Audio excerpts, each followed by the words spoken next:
Bonsoir, c'est Grand Chalelo, il est très spécial parce qu'on va plus recevoir un entrepreneur, mon acteur expert en développement. Il est aussi architecte, mais lui-même va nous donner comme ça les quelques détails concernant sa présentation d'abord et plus spécialiste dans le domaine du secteur, il va se présenter lui-même, monsieur son femme en sentiment, président du mouvement citoyen de son enfant. Bonjour, bonsoir, pour nous pourquoi bonjour pour nous bonjour maman. Vous se présenter pour nous qui est Fanfan Sentiment d'abord. Fanfan Sentiment, c'est d'abord un Congolais qui aime beaucoup son pays. Kolingamboka veut dire Kolingape peuple congolais mingi. Naza mutu oyo, naza des formations dans architecte. Architecte ou atangi pe na mboko. Na CDCP awa, j'ai fait un parcours plus d'entrepreneur. C'est-à-dire que Naza Mouton a évolué dans l'organisation Ngamoko Nassani. Après avoir sa formation, puis dans la société Moussous. Lélo, Nassani pratiquement plus de 15 ans. On a dit organisation Oyo, Natikotia Ngamoko en place. C'est pour dire quoi? Tout Congolais, Oya Tangi, Oya Maele, a la capacité de faire ça au Bissot Sali. Au-delà de cela, Nazali Moutoyo n'a plus attaché à la valeur sociale. C'est pour cela que Bissot n'a pas dit que Sala mouvement a béni de son enfant et un mouvement citoyen. Où ils ont attachement à Bissot vis-à-vis il y a nation à Bissot. Parce que à Taoza Maele, à Taoza n'a pas moqué. Mais Mouta Maele, Tukanisi, la Bomi Gitsanyonso, a Kanisa Kape, Mokanaï. A Kanisa famille Naya Kanisa Bande Konaï. Donc, Naza Moutoyo, Naza Bolingo, Yamboka, moi Mingi. Pour ne pas dire, Naza vraiment patriote quoi. Pas si Yamboka, ça l'a pas si. Alors, Yamwana, à travers un mouvement citoyen, tu nous as apporté un plus. La vie, il y a des compatriotes dans Bissot. Voilà un peu notre alors, le mouvement citoyen, ils ont piège dans le mouvement citoyen, je crois que tout le baron Balanambala, siège dans Bissot, c'est une ambita. Na Isekina. Ezali wana, na avenue BA numéro 2. Et si le siège est sali, bateau Bayaka wana pe, ma membre na Bissot Bayebi, bateau pe Barolanda Bissot Bayeba à travers une mission Oyo. Voilà. En tout cas, rapidement, les autres, nous avons la proposition de ça pour l'Italie entrepreneuriat, parce que tout ça dans la chaîne, donc c'est comme la chaîne entrepreneur, pour booster l'économie et le développement. Quelle proposition pour ça là, dans l'initiative peut-être personnelle, dans la proposition, dans la cambier en beaucoup de ce qu'il faut d'abord tout développement Yamboka. Tous les biso bateli bosso tous na difficulté à développement. Bamboka et belé ba passer na difficulté le roi biso. Tous en Chine, tous en États-Unis, tous en Europe, en son entièreté tous en Russie, tous en même dans le Brésil. Ce sont des pays qui ont connu de véritables difficultés. Mais on peut trouver une solution pour le développement na bango. On n'invente pas là-haut. Il faut tout s'inspirer dans Baninga. Bato babima ina pasi. Basalaki lo lenga nini, to copier pe bango et puis to adapter en environnement na biso. Celui totali mboka lokwa Chine. Dans un passé très récent, Chine azaki na Sima, Europe, Sima, il y a États-Unis. Mais basalaki nini. Non, il faut tout Bisoto s'est développé, ils ont pris de très grandes décisions. Les Chine a combien de temps à monde? Pourquoi Chine? C'était le pays le plus peuplé du monde. C'est-à-dire que potentiellement, il devait être une grande puissance. Mais Basaki puissante. C'est la même chose au Congo. Les Congolais, tout ça, pays mon photo, ça là, une puissance mondiale. Mais pourquoi tout le monde a raté? C'est-à-dire que nous avons des problèmes. Mais c'est des points de vue vocation. Mon nene Yamboka, qui richesse sous-sol, dans le sol. Et ça, là, le Congo fait un pays extrêmement riche. Le problème de la mission Isali, Wapi. Ce sont là les véritables questions que nous devons nous poser. Si vous avez la richesse, vous avez la richesse, c'est ça. Pour tant que vous avez comme riche, veut dire que toujours là, Tongo me dit pourquoi. Toujours là, tu as bien. Bana biso, baso kende kelasi. Banzela ezali kitoko. Nyonso wana ezali kitoko. Mais pourquoi toujours kwa kusala ngote? Pourquoi? Les questions qu'il faut se poser. Alors qu'est-ce qui manque? Et là, ils ont manqué dans biso, il y a le développement nyonso et tout autour, il y a organisation. Il faut organiser le biso. Parce que l'organisation est même la sécurité. Organisation est même la fluidité. C'est-à-dire que le commerce social est bien, maintenant vous avez des sikazali, il va falloir ça. La tâche est bien répartie. Donc, les Sénégalais sont organisés dans ce sens-là. Maintenant, il y a un problème. Niveau population de Azali. Niveau naïe, Azali pour comprendre l'organisation de Zapachi. Et c'est tout relever le niveau de la population. Pour relever le niveau de la population, ils ont une formation. Tout le monde est Congolais, Congolais, Congolais,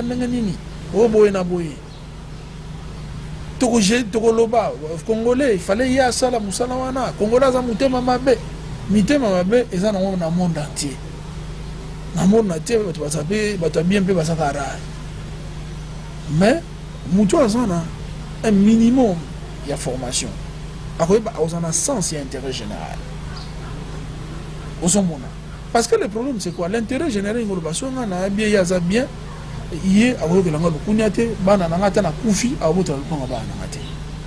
C'est déjà le début de la compréhension.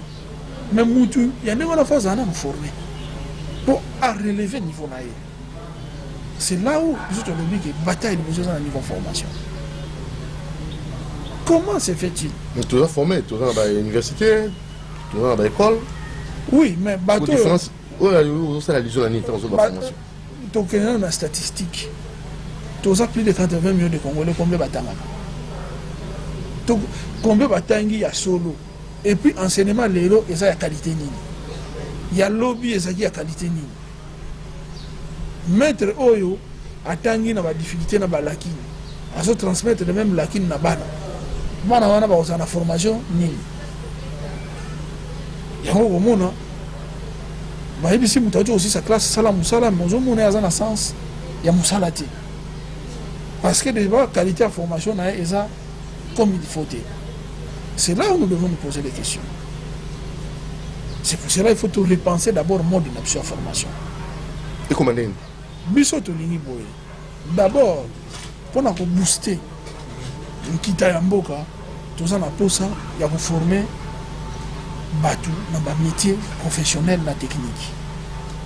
Du point de vue économique, pour l'année, formation professionnelle, la technique, ils ont atteint une bellité. 3 ans, 4 ans, on a formé et puis assis. Ce que nous avons formé, il y a un minimum qu'il faut. La formation technique, ils allaient en là, mais tout ça, on a combien d'écoles techniques? Il faut des centres de formation technique, des centres de formation professionnelle, et puis des écoles techniques professionnelles, l'école technique, tout ça, on a IPG, l'élo, quel est l'IPG sans technique? L'atelier, on a un entreprise comme il y a des Libanais. Pour les jeunes, ils se former sans atelier équipé. Oui, ils ont Basango, mais Basango, ils ont l'État qui appelle ça Basombangote. C'est ce que les gens doivent comprendre. Ce sont des dotations de l'État. L'État les a donnés pour gérer. Parce qu'ils étaient dans une mission de formation, pas une mission de commerce. Aujourd'hui, on pile sur aucun même l'école Nyonso, où ils ont formé lobby commis babar. Et comme naba magasin. Et c'est quoi les dangers? Neti ITC comme lycée to bongisa na mbinza wana. Na moni ba tcheba magasin. Et puis ba tchela ba bar makati. Et c'est quoi les dangers? Mais les dangers c'est que c'est une école na ba bar qui amène les gens de n'importe comment et les mélanger avec les enfants. C'est quand même dangereux. Aujourd'hui, les écoles se sentent abandonnées. Ils n'ont pas les frais de fonctionnement, ils ne sont pas bien payés, ils doivent réagir. Et ça, instinct de survie. Aujourd'hui, on a tout ça, ça nous amène dans des difficultés énormes. Et en on a besoin de lobby, il faut l'État comprendre. Parce que la formation professionnelle et technique est dès le bas âge. Il faut toper sa gouna bana. La formation professionnelle et technique. Tous les pays émergents, où la plupart, ils font des stratégies pour que les jeunes aient la formation professionnelle et technique. Pour y avoir des bases à développement. Comment? Et sa base économique. Comment? Papa, bilamba, il y a un commerce. Il y a un tirki au sommet bilamba. Il y a un bilamba. Et ça, il y a une formation professionnelle et technique. Il y a un Turquie au sommet monte. Il y a une chaînette à Dubaï. Vous imaginez que tout ça n'a or pas d'habisson, peut comme la chaînette de Dubaï. Donc parce qu'on ne peut pas former des Congolais. Ce n'est pas un problème d'abord d'industrie. Mais est-ce que tout ça a des compétences? Il y a des artisans qui ont or en état brut et puis comme ils ont éléments de joaillerie. Le rôle des accessoires, des montres, des gommettes. Auto somme à $1000. Une chaînette te coûte $1000. Et ça, qui t'attend? Et combien de devises? C'est encore plus cher que l'or. Mais aussi, il y a une valeur ajoutée à artisans. Ces artisans-là, on ne peut pas les former. Les lots sont tous dans la compétence. Une partie de notre richesse ne sera pas extravertie. Ce qui nous a la formation, il y a Makasi, il y a Bongola, cuivre en fil électrique. Parce que la plupart des fils électriques, c'est là où on a cuivre. Où il y a bonne qualité. Et si nous les fabriquons, nous avons les cuivres ici. Combien de secteurs Congo comme un centre économique? C'est ça la Chine. C'est ce que la Chine avait compris. Et qu'est-ce que nous manquons? Tout ça, on a quitté tes visions. Et sa budget, et sa vision. Parce que, photo yeba, je donne un exemple. Le Canada, par exemple. La province de Québec, il investit 1,5 milliard par an pour une école professionnelle et technique. Bassala a concours toutes les provinces pour la formation professionnelle et technique. Est-ce que c'est tout ça? Aujourd'hui, il y a les Jeux olympiques des métiers. Quelle est une école de métiers au Congo qui peut participer? Mais c'est ces mêmes blancs qui viennent nous parler ici, entrepreneuriat des jeunes, entrepreneuriat de ceci. Ils savent que nous allons échouer parce que nous n'avons pas de compétences. C'est ça la Banque mondiale, c'est ça les FMI. Ils vous apportent des concepts, mais la clé de la solution, ils gardent. Et c'est quoi la clé de la solution? Mais ce sont les compétences. Compétence, ça veut dire quoi? Compétence veut dire que tu vas former. Former na nini? Former. Abimi licencié. Simbité, abimi ingénieur. Simbité. Disons, nous avons licencié. Nous avons un niveau de formation professionnelle, technique et l'artisanat. C'est là la base. S'il vous plaît, non, mon père a ça là, école artisanale. À l'époque, c'est ce que les Belges ont fait. Dans son emprunt, des grandes écoles artisanales, des très bons menuisiers. Les gens, aujourd'hui, un véritable rentier ici, dans ma ville, ce sont des anciens menuisiers. Je l'ai toujours dit. Quelle est l'université au Basala? La plupart, l'université. Qui vous dit que pour la millionnaire, milliardaire, il faut être universitaire? Qui vous a dit ça? Ça se trouve où? Les exemples sont patents. Aujourd'hui, nous avons des millionnaires au Congo qui n'ont pas fait d'université, même pas un diplôme. Mongolo est incompétent. Comment il a pu mobiliser autant d'argent s'il est incompétent? Mais totalement les parents, on se comprend. Moi, je suis métier. au école, qui n'est pas la mécanique, qui n'est pas la, je ne sais pas. Alors, il faut maintenant faire comment? Parce que ça, c'est tout un problème. Le problème de l'éducation dans le monde, et ça, un problème apparenté, c'est le problème de l'État. D'abord, les parents sont bornés. Vision, on a un métier. Dès que tu as partagé, tu as partagé. Yo kanisi ba parents ba comprendre le wana. Déjà ce qui monte à ça les métiers de soudage et qu'il peut trouver son emploi. Ma belle ngai nas architecte, j'emploie des menuisiers, des maçons, tout ça. Dans ma entreprise tout ça. On se comprend. Alors, de l'autre côté, vous avez quelqu'un qui a fait l'ISC, qui travaille à la banque, à Equity et consorts. On lui paye $500 par mois. C'était un monsieur avec cravate, non? Il a fait de bonnes études, non? Mais un garçon, un papa là que je connais de Kanlouka, qui est un maçon, un bon maçon. Le mois, il a $3000 après avoir terminé son travail. Maintenant, qui fait mieux, qui dit mieux?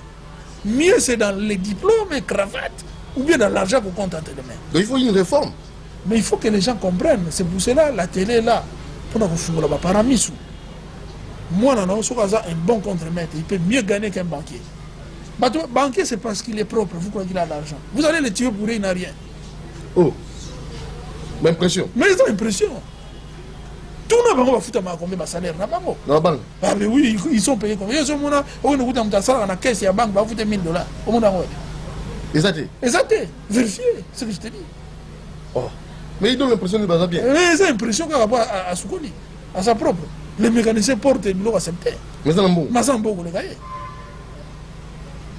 Ah, bon, biscuit, on avait fandi sur l'hôtel à côté. Ah, ben oui. Ben oui. Mais tous les gens qui ont leur garage là, ce sont des messieurs. Nos garagistes, au bazar dans la ville, on a contacté les. Au moins, on a messieurs, ils ont un carabien. Parfois, comme mais qu'est-ce qu'il y a dans un garage? Je vous donne un exemple. Un garagiste. D'abord, il achète toutes ses pièces à qui Dubaï a Sombi. Dans un conteneur. Il est spécialiste, par exemple, dans Toyota. Sokoye, bon, papa, vous savez, le facture, papa, $500. Telle pièce, d'abord, il y a un spécialiste, il y a une qualité de pièce. Ce qui est un spécialiste. Mais oui, on t'a bien formé. Oui, ça bien formé, ça compétent. Ça compétent. C'est de celui-là qu'on parle. Très bien, on y va. Vous avez la compétence. 800, parfois vous dites 500. Ce que tu as l'équipe, par mois, ce qu'il y a 20 personnes, il a combien? Il ne vous dit pas parfois ce qu'on parle de vie, à Bangi, Bando, il y a famille, mais la vérité, tout le monde sombi nous pangu, à Zotonga. Na kimia. À l'équipe, on a ISC, on a bana na batanga na bekola bien. Mais fanini. Il y a fandini. Je connais maman moi d'autres que la mabaya. Mais maman moi bana batanga na Louvain. Mabaya. Non, attention, il n'y a pas de son métier que des sortes de gens. Donc, surtout dans l'Équateur, puisqu'à Forêt-Zali, il y a un conseil. Dans l'Équateur, c'est quoi Zambézali? Il y a tout ça. Projet de gouvernement face à la femme, elle est au courant. Courant. Pour l'Équateur, courant. Surtout dans Mbandaka. Bon, je vais parler, dans Guadeloupe, c'est courant. Mais dans Mbandaka, courant. Ce que vous me dites, dans Mbandaka, c'est courant. Il y a mis vous lancer des ateliers et des écoles de formation professionnelle. Je vous dis, Mbandaka sera transformé à une grande économie. Vous n'avez pas besoin de venir avec des théories, l'entrepreneuriat, non. C'est automatique. École professionnelle dans le domaine, il y a un... Ébénisterie. Voilà. Usinage, soudage. On répertorie les... Parce que le problème, c'est quoi? Tout ça dans Mabaya, un centre, on fabrique des meubles. Tout ça dans Mabaya, tout ça dans meubles aussi en Chine. Mabé. Tout ça dans la meuble. Parce que vous avez l'école, vous avez les ateliers. À part les ateliers, vous pouvez même lancer une papeterie pour avoir une course d'arbres. Les gens doivent apprendre le métier de papeterie. On a Chine. C'est ça la vision. Vous dépensez. Mais ça, les gouverneurs peuvent le faire. C'est ça la vision. Papier. Parce que papier, dans mes courses, arbre, et non pas théorie entrepreneuriale. Voilà. Vous comprenez? Théorie entrepreneuriale. Devenez entrepreneur pour gérer quoi? Mais ne pas un papier au bon bélier. Aïe batté. Pour ça, aïe. Pour you, on a papier en Chine, ou à côté. Ça, c'est vraiment un entrepreneur, ça. Ça, c'est quel genre d'entrepreneur? C'est un entrepreneur. On a la clé. La clé, il y a des papeteries, on lance une industrie de papeterie, tu deviens les boss, les grands pourvoyeurs. Maintenant, on cotise. Et puis, on sur monopole. Pourquoi mes milliardaires? Quelqu'un qui a appris à être seulement à école métier quand il y a papier, avant de faire un papier, un monopole, c'est les milliardaires. Papa, ce qui est activité à Némoana et Vandi Nambandaka, nous avons ça.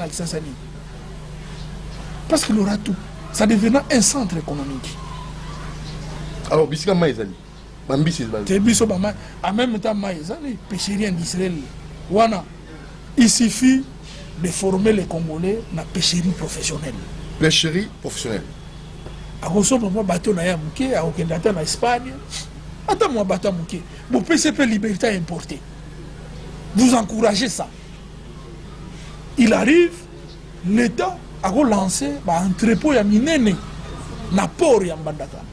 C'est là où j'ai dit l'appui de l'État, l'infrastructure. Il y a des grands entrepôts avec des chambres froides pour les bambisinaï. Ceux qui ont pêché, à la chambre froide, à quoi il y a classé dans le bassin, à un entrepôt, en même temps, il y aura une consommation locale et une consommation vers l'exportation. Toutes les techniques de conservation, tu es bien. Tu formes la technique. Tu sais, difficultés c'est lorsque tu ne connais pas les métiers. Ok. Pour ne pas devenir entrepreneur dans le métier. Là, vous t'attendez. Vous t'attendez, Papa Doudou, le yo, sorry, va pêcher $100 000. Tout de suite, on revient. Oh non. Natonga. Voilà un peu. Tu as rêvé ma bé.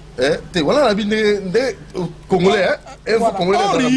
Ce que je dis, 50 000 peut-être dans le somba, mais 50 000 dans sa chaîne.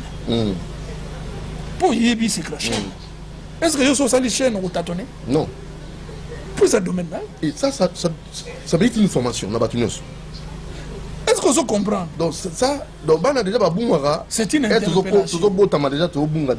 Il faut investir dans le domaine. C'est plus facile.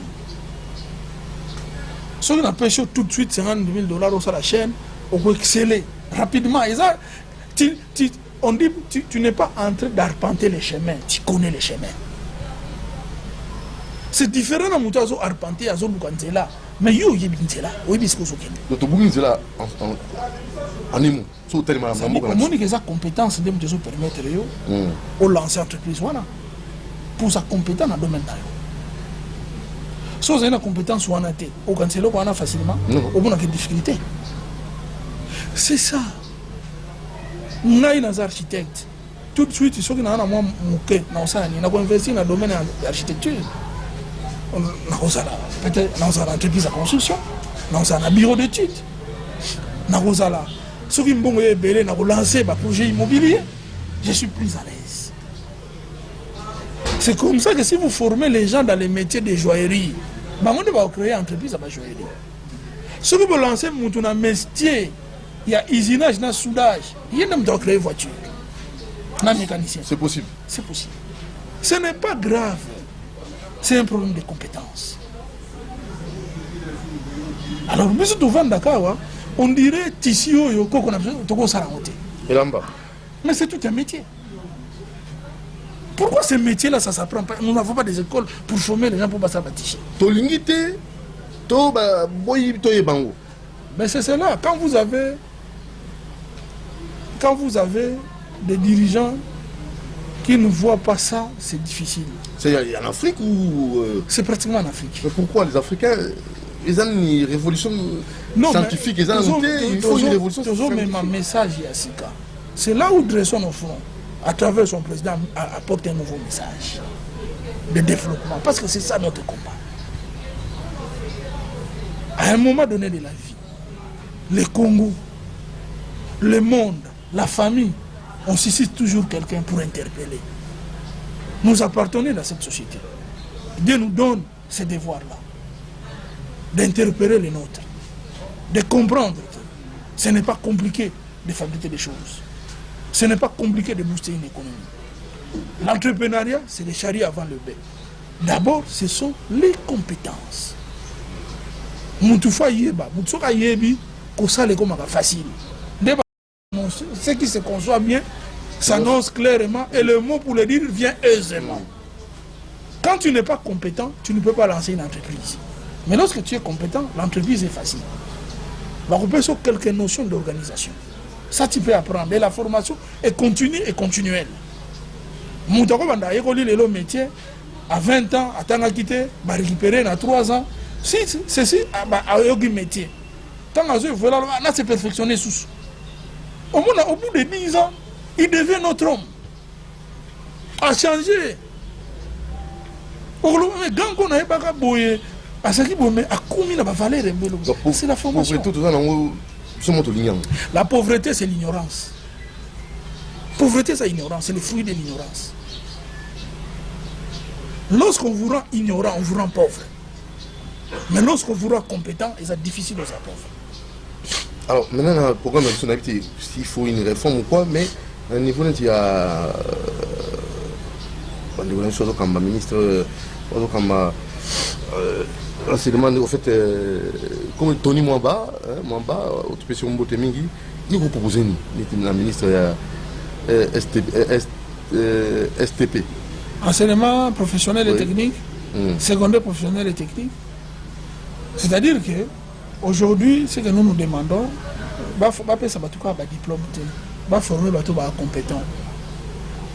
Il faut d'abord réformer le système d'enseignement pour que tu produise des éléments compétents. Il faut qu'on puisse avoir l'infrastructure qu'il faut. Infrastructure d'enseignement est la vite faite. Il faut nous avons vu des écoles artisanales laissées par les prêtres catholiques. Vous avez ce qui va lobby va former va méniser l'atelier que vous avez là-bas, il y a tout dedans. Pas un petit atelier où il manque, non, un atelier complet. Parce que l'enfant que vous formez face à la compétence, qui dit compétent, il doit savoir manier tous les équipements. Faye on a un combo, un fonctionnement. Ce qui est imagination est facile. Au monde. Ce qui peut être que l'atelier dans la cité, a la capacité à avoir un atelier à l'école. Pour pour équiper les akuna.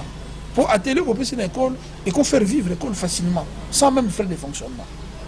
C'est pour cela, au monde de la 6e classe, maintenant, la difficulté même, un chimiste assis ici, licencié en chimie, encore tout ça, pour ça, la langue n'a pas de. Mais tant qu'on va former Moussala, pratique, il faut laboratoire. Dans l'enseignement technique, et là, il y a les laboratoire. Dans l'enseignement professionnel, c'est l'atelier. Mais dans l'enseignement technique, c'est le laboratoire. Et ça, le rôle atelier, il y a l'enseignement technique. Mouto a sali imagerie médicale, les métiers à partir de l'école professionnelle. Et ça, à l'université, il y a besoin de manier l'imagerie médicale. Il y a tous les équipements parce que dans la salle d'imagerie, tous les équipements sont là, sans exception. Et l'OBP, tant que c'est perfectionné comme un médecin, à la base. Et cette technologie, nous pouvons l'importer facilement? Oui. La Chine, qu'est-ce qu'il a fait? Il a envoyé ces cadres autant ailleurs pour que même savoir-faire ou former. C'est comme ça qu'on fait. Si au moins ailleurs tu n'es pas professeur, tu vas former une élite et cette élite va perpétuer l'enseignement. C'est comme ça que ça se fait. Voilà, parlons maintenant de 100 jours. Vous avez vu que aux habitants ont fait ça bilan à l'autre. Vous pouvez dessiner un bilan 100 jours au gouvernement? Bon, ton dit le Premier ministre, alors le bilan à 100 jours est positif. On a une action aussi balancée. Tout ça quand même conscient que le prix avion est quitté. C'était un travail qui a été fait. Tout ça quand même conscient. Le prix à denrées alimentaires et ce bunda n'a pas quitté. Il y a des tractations ci et là. Il y a quand même avec FMI, ils ont atteint un point où ils méritent un financement de de quelques, je crois, de 3 milliards. 1,5 milliard, je crois. 1,5 milliard. FMI. On a refinancé 80 millions de Congolais. Je ne sais pas, au monde. Donc, tout ça, il a parlé des cadres macroéconomiques. Ce sont des langages que nous connaissons depuis Matata Ponyo. Cadre macroéconomique. C'est bien.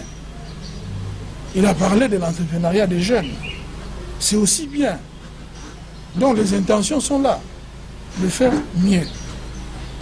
Mais moi, bémol les alliés, c'est que nous voulons aussi tenir compte de ma compétence. Ça la souka na réforme côté wana. Parce que plus nous avons déjà extrêmement bien formé, plus nous sommes sûrs d'affronter n'importe quelle difficulté. Voilà. Plus nous sommes sûrs de lancer l'entrepreneuriat. Plus nous sommes sûrs d'avoir demain une véritable classe moyenne. Et ce centre de formation professionnelle intégrée, comment on fait proposition de ça là, c'est le gouvernement de Sénganine. Je crois que la fois passée, nous avons interpellé, il faut qu'il y ait un centre de formation professionnelle intégré. C'est une stratégie du gouvernement qui permet de mobiliser les énergies des canaux des jeunes qui sont dans le chômage, qu'on peut intégrer dans l'emploi en passant par une formation ciblée. Si aujourd'hui nous avons un déficit en maçonnerie, un déficit en menuiserie, ce centre peut observer cela et relever le niveau, former et puis intégrer les jeunes. C'est un observatoire pour la lutte contre la pauvreté à travers le métier de base. Nous, dans ce centre-là, nous ne parlons pas de formation universitaire, mais nous parlons plus de formation professionnelle et technique. Parce que c'est ça la base du développement. Dans tous les métiers où l'État a besoin, il y a tout. Ce que l'État a besoin, tout analyser. Ce que tout ça, Nachekamine, c'est l'exploitation des mines. On peut aussi transformer ici. Avons-nous des compétences d'abord pour extraire les mines? L'extraction d'abord. L'extraction, il faut des compétences. Les conducteurs d'engins formés, les plombiers formés, le creuseur des foreurs, forage formé. Ok, nous avons des compétences. C'est-à-dire, ce côté-là, autant de Congolais peuvent trouver l'emploi d'une façon permanente et continue. De deux, équipement notre forage, il faut une formation en électromécanique. Moi, je me pose la question. Pour éviter, on n'évite pas, nous ne voulons pas. Nous n'avons pas une politique attendant vers cela. Quand vous dites que, quand on parle de l'entrepreneuriat des jeunes, on ne parle pas de compétences. On se pose des questions. Et là, il faut tout ça, total répertoire des métiers. Métiers, nous avons d'abord besoin.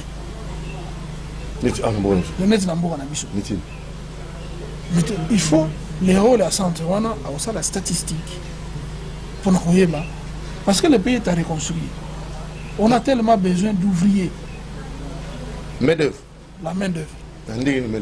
Mais main-d'œuvre, ils ont formé ou ils ont qualifié. Parce qu'il y a une nette différence entre population congolaise en entièreté qui est jeune et une population congolaise formée et qualifiée. C'est pas les nombres qui constituent. C'est pas les nombres. Tout c'est belé, non? Ça constitue une force. On devait même beaucoup à tout. Oui, les nombres constituent une force, mais ces nombres-là, nous devons les former pour les intégrer maintenant. Aujourd'hui, on parle de l'intégration des rebelles parce que c'est Mondouki. Mais combien ces jeunes Kourouna-là qui doivent aussi être intégrés? Parce qu'eux aussi sont des déserteurs. Ils doivent être intégrés au même titre que les militaires pour la paix sociale. Tous ces jeunes abandonnés à travers les villes de Kinshasa qui sèment terreur et désolation à Boutou. Surtout nous sommes qui à Boutou, ces jeunes aussi doivent être intégrés. Il faut la réinsérer. Il faut que Moutassy maintenant Mondouki boit que les mains. Donc il faut aussi penser à ces jeunes-là. Voilà un peu ces compétences. Voilà, parlons actualité pour finir. Mais votre avis, dans ma destination à la présidence, on a dit que la solution de paix, ça m'a été, le chef religieux n'a été. Quel est votre avis là-dessus? Bon, à mon avis, nous devons d'abord dénouer une solution où il y a Séni et ça c'est-à-dire que Akoyoka Bango, Akoyoka toutes les parties. Tant Akoyoka Bango, je sais que le président de la République c'est quelqu'un de très sage. À chaque fois qu'il y a eu problème de ce genre, il a toujours trouvé la meilleure des solutions. Ce qui était embrasement de Salima. Tout le monde dit Malonda. Mais finalement, le président a levé l'option de calmer les jeux. C'est-à-dire qu'il ne veut pas. Le président de la République sait que l'Église catholique l'a beaucoup accompagné en étant opposant à l'IDPS. Combien d'affinités il n'y a pas eu entre le fait de heureuse mémoire, Monseigneur Monsemo, le fait d'heureuse mémoire Etienne Tshisekedi de Omulumba. Ils ont mené des grands combats pour apporter la démocratie dans ces pays. L'Église catholique est un pilier de la démocratie. On ne peut pas se mettre au dos de l'Église catholique. Tous les pouvoirs ont été basculés par l'Église catholique. Mobutu a été embêté par l'Église catholique. Kabila a été embêté par l'Église catholique. Je ne pense pas que le président qui a une forte expérience peut se permettre cet embêtement. Il trouvera les solutions. Moi, je suis sûr qu'il trouvera la solution et cette solution sera la bonne. Et je sais que d'autres personnes qui sont des militants, ce sont des personnes qui vont en guerre. Mais le président n'est pas un militant, c'est un homme d'État pour qui j'ai beaucoup de confiance. Parce que j'ai vu comment il a posé des actes d'avant et je suis sûr qu'il va poser acte à bien. Parce que c'est quelqu'un qui a une valeur écoute. Il y a aspiration profonde du peuple. Voilà. Alors, peut-être pour conclure, parce que là, FCC, on va sa candidature, hein, parce que Mbosso qui dira qu'il va pour la réforme en 2022, même avec ou sans FCC. Bon, il y a eu un moment où les élections ont été faites sans d'IDPS. Peut-être deux fois même. Les vieux n'ont pas, les vieux Titi, de heureuse mémoire, le n'ont participé à la mascarade. Ayate. Mais l'élection est alimentée. Donc la politique de la chaise vide est foutue en amont. Donc ils doivent prendre la mesure des actions qu'ils posent. Vous savez, politique, et ça remonte à buzz, la pression. Un politique, quand il ne fait pas buzz, c'est qu'il a existé. Parfois, il y en a eu. Mais ça, on a pu s'attirer à la télé pour ne pas sentir que ça dit. Vous comprenez? C'est à ce moment-là dans l'actualité, il faut créer l'actualité. Soit vous créez l'actualité, soit vous vous saisissez de l'actualité. Nous ne venons pas écrire l'actualité.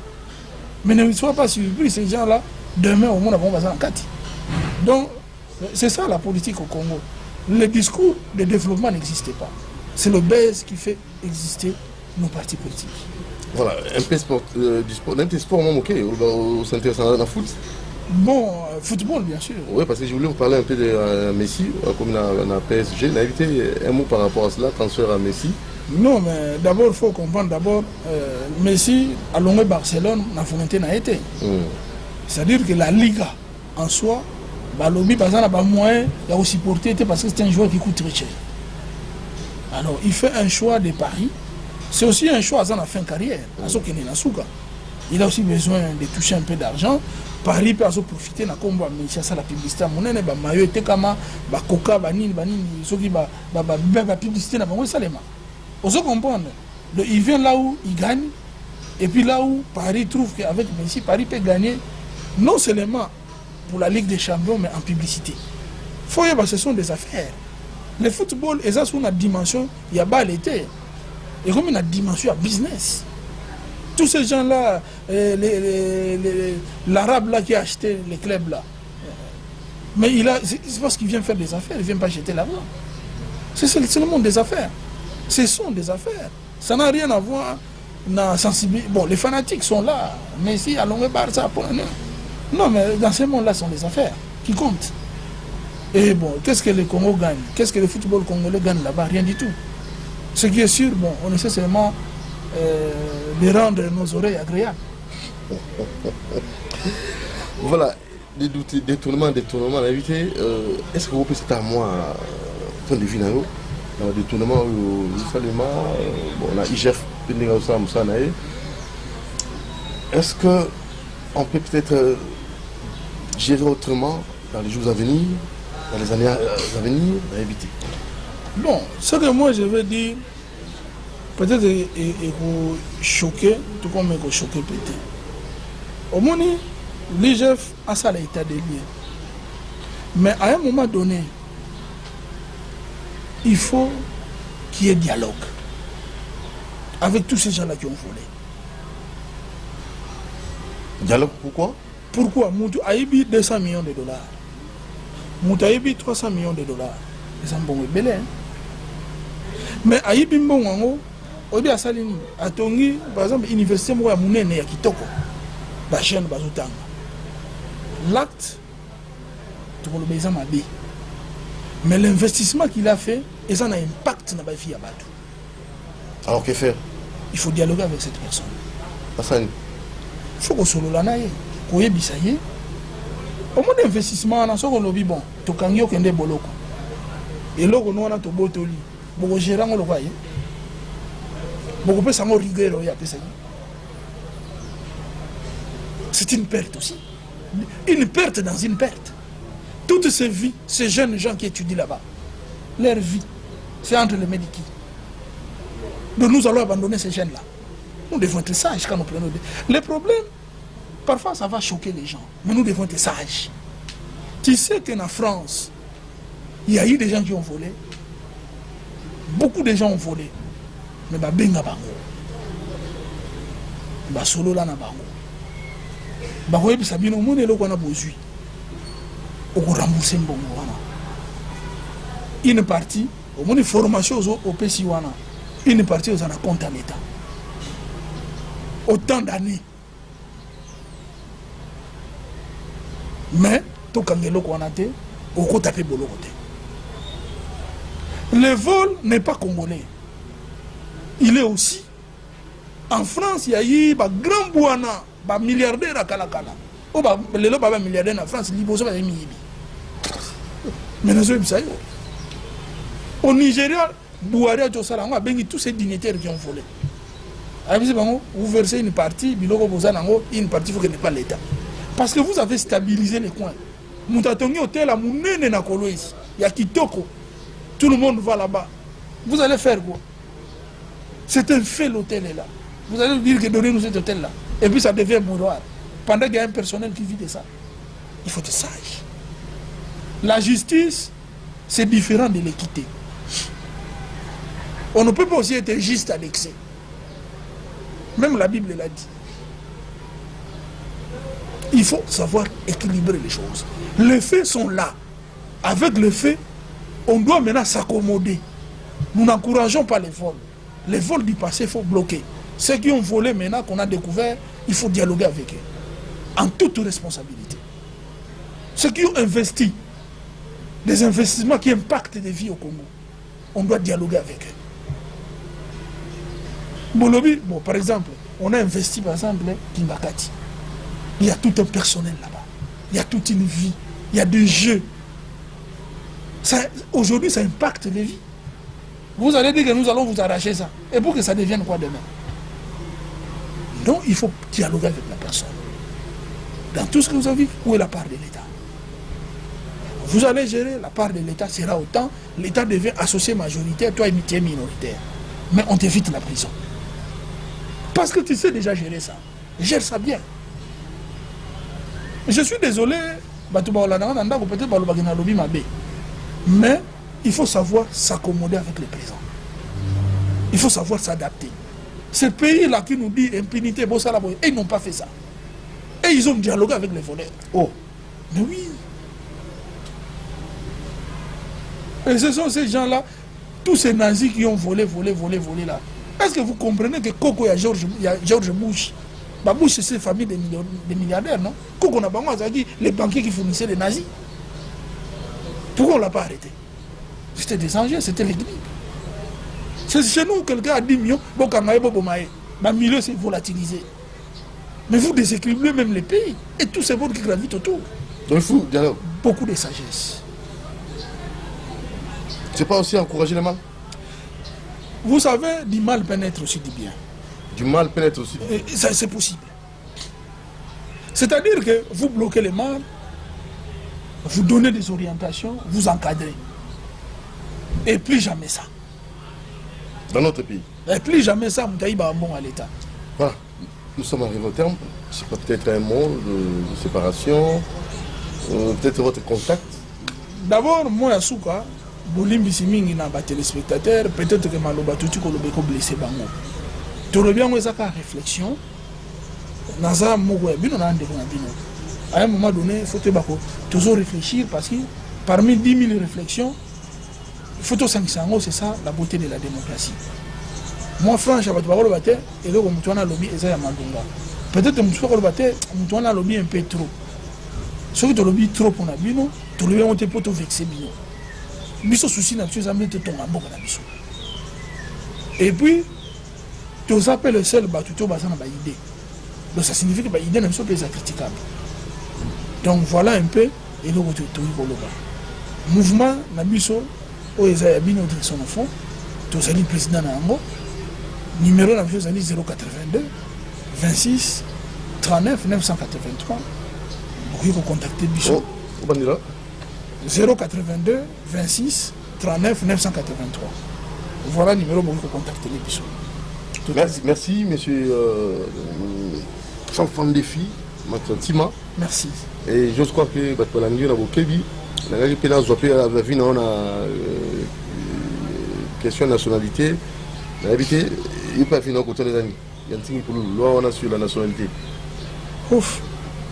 Bon, Biso, Tolobi. Opposition, c'est ça. Non, débat est dans la place publique. Mouto a proposé loi à un citoyen.